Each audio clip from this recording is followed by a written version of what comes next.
In April 2026, Chevrolet is actually beating Tesla at its own game by building an aggressively boring, highly reliable electric commuter car. Tesla management just tore down their flagship car assembly lines to mass-produce humanoid robots, crashing their stock value on Wall Street. Buying a Chevy is honestly the futuristic choice now.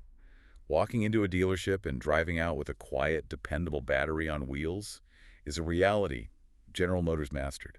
Taking out a massive loan for a Tesla means you are literally just funding an experimental artificial intelligence firm. Committing $25 billion to corporate capital expenditure for unproven artificial intelligence feels like maxing out your credit card on a roulette spin while the roof of your house actively leaks rainwater directly onto your living room floor. A $25 billion spin on a future that does not exist yet. Chevrolet is building cars for a future happening right outside our windows, The 2026 Chevy Equinox EV RS just completed an extensive 7-day test on the highly variable road surfaces of Charlotte, North Carolina. Running climate control at high speeds normally devastates an electric vehicle's battery projections. Automotive journalists ran the vehicle's air conditioning at highway speeds in the mid-70s. The Equinox successfully delivered its EPA-rated 319 miles of range without failing. Oh, wow. Delivering that massive range at an affordable price completely changes the consumer math. General Motors priced the base LT trim around $36,000. The RS trim starts at $44,200. Fully loaded with every available option, the window sticker climbs to $54,745. That pricing strategy directly undercuts the Tesla Model Y while matching its range battery for battery. Hyundai forces the driver to sacrifice a massive amount of range with the Ioniq 5 SEL. The Hyundai starts about $2,800 less than the RS, but the battery drops down to just 245 miles. Operating the Chevy machine costs $5.21 in electricity for every 100 miles. A comparable gas-powered SUV drains $10.94 from your wallet over the same distance. Bleeding out a $10 bill every time you run errands across town gets really exhausting. Pushing the accelerator gives you 213 horsepower from a single front-wheel drive motor. Wait, hitting 60 miles per hour in 7.7 seconds feels sort of slow if you just stepped out of a Model Y Performance? Commuting drivers barely have room to hit 40 miles per hour before slamming into another red light. Buying the Equinox EV is honestly like adopting a dependable golden retriever instead of a high-strung racing greyhound. You do not need a track day monster to handle 15,000 miles a year of terrible suburban traffic. General Motors engineered the Ultium platform to function as a structural skateboard. The battery cells are packed flat into the floor pan rather than strapped to a traditional vehicle frame. That architectural decision pushes the 116.3-inch wheelbase right to the outer edges of the body. Pushing the wheels out to the outer corners of the vehicle creates a completely flat floor inside the cabin. Rear passengers get a genuine third middle seat. They do not have to straddle a massive transmission tunnel hump just to fit in the back row. The rear provides 57.2 cubic feet of cargo space for massive grocery runs. A dual-level cargo floor provides a lower compartment specifically sized for the charging cable. Keeping the heavy cables hidden underneath ensures the main cargo space remains perfectly flat.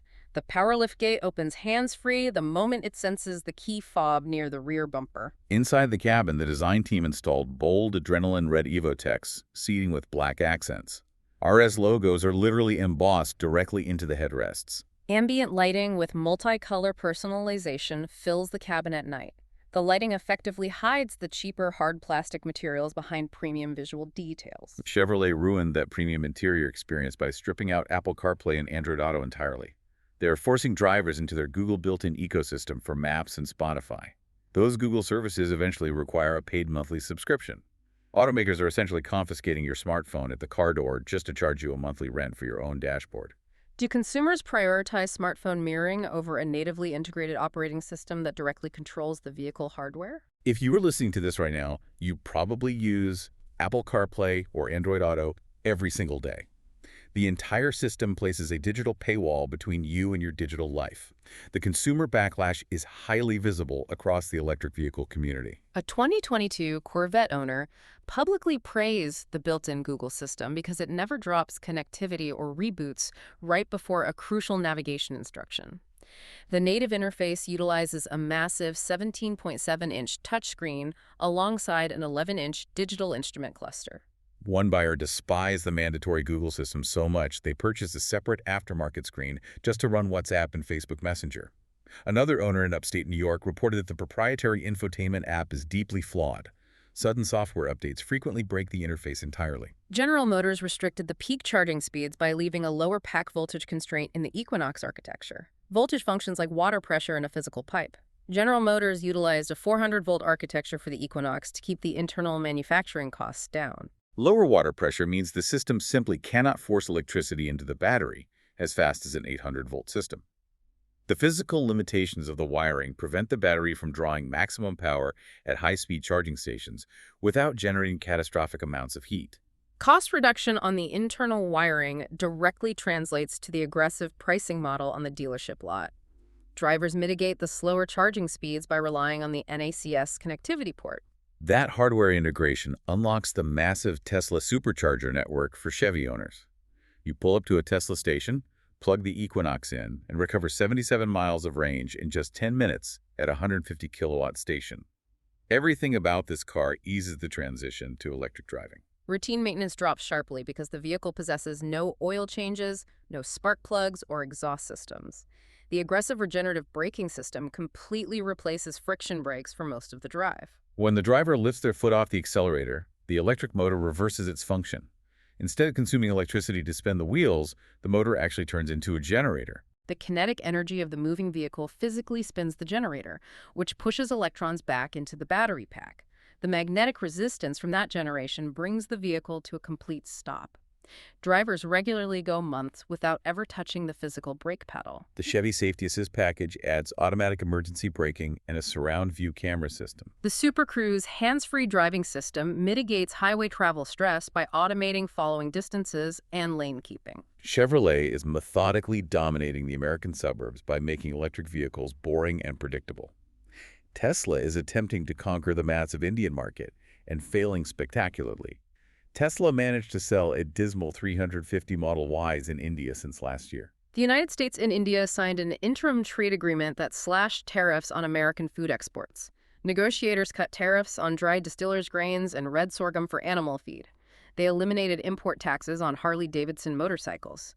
Negotiators deliberately excluded electric vehicles from the entire deal to protect their domestic manufacturers. The Indian government enforces a near 100% tariff on fully built imported cars. Tesla stubbornly refuses to localize manufacturing in India. They ship vehicles straight from China across the border. Their genius countermeasure to this massive tariff wall is launching a 6-seater Model YL priced at 61.99 lakh rupees. Converting that local currency translates to $66,000. Their direct competitor in the region is the BYD Celion 7, which sells for between $53,000 and $59,000. BYD mines their own lithium and operates their own shipping vessels. Tesla previously introduced the same Model YL in China for just $49,700.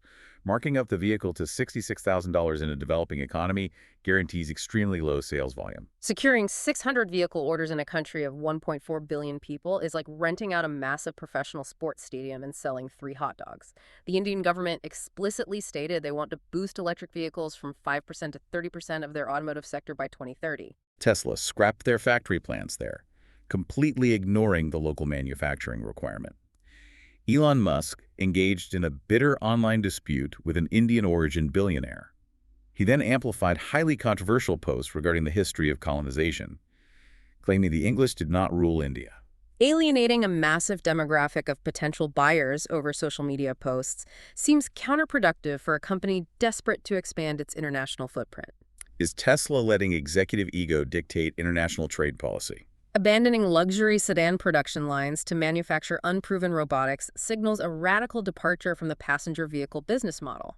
Tesla is ending production of the Model S and Model X at their California assembly plant by late July or August. Failing in a major global market and watching legacy automakers eat their domestic market share explains the panic currently happening at the Fremont factory. Management claims they are clearing factory floor space to build Optimus 3 humanoid robots. They are targeting an absurd production rate of 1 million robots per year. The Optimus 3 production will theoretically scale at the old General Motors and Toyota plant. There is currently no discernible market for humanoid robots. Selling just 10,000 of them in a year would be highly impressive for any hardware manufacturer. Taking massive quarterly losses on unsold luxury sedans while pivoting the entire company budget into artificial intelligence represents a staggering financial risk. Musk insists the long-delayed Roadster is arriving in a month and promises a spectacular demo. Executive leadership predicted this same Roadster debut would happen back in April. The company reported $22.387 billion in total revenue and $3.668 billion in adjusted earnings for the first quarter. The financial markets heavily punished the stock value immediately following their capital expenditure announcement. The company projected over $25 billion in capital expenditures for 2026. Leadership claims the Cybercab has started production. This two-passenger, fully autonomous vehicle possesses no steering wheel or pedals. They are expanding the robotaxi network to Houston and Dallas right now. Operating a driverless vehicle inside a carefully mapped grid is vastly different than deploying an autonomous system on unpredictable public highways. The Houston operation is entirely contained within a microscopic 4-square-mile geofenced suburban area. The actual street-level execution of their artificial intelligence vision is embarrassing. A line of Tesla robotaxis recently paralyzed an entire intersection. They got stuck and completely blocked traffic simply because they encountered a Waymo robotaxi that crashed into a public transit bus. Financial firm BNP Paribas rates Tesla stock as an underperform with a $280 price target. The investment bank formally told the company to put up or shut up regarding these massive AI promises. Analysts stated the core catalysts center entirely on the ability to show commercialized production of Optimus. The artificial intelligence system became completely paranoid during that Waymo accident. The software shut the vehicles down entirely instead of routing around the crashed bus. The company must prove their autonomous driving system can navigate complex urban environments without causing massive traffic jams. Tesla is pushing hard for European Union approval in Brussels this May, after beginning initial operations in the Netherlands in April. Financial analysts demand a functional robotaxi fleet expansion by the end of the year to justify the massive capital expenditure. If you buy a Chevy in 2026, you get a reliable electric car. If you buy a Tesla, are you just funding a robotic startup that happens to have 4 wheels? You decide. Goodbye.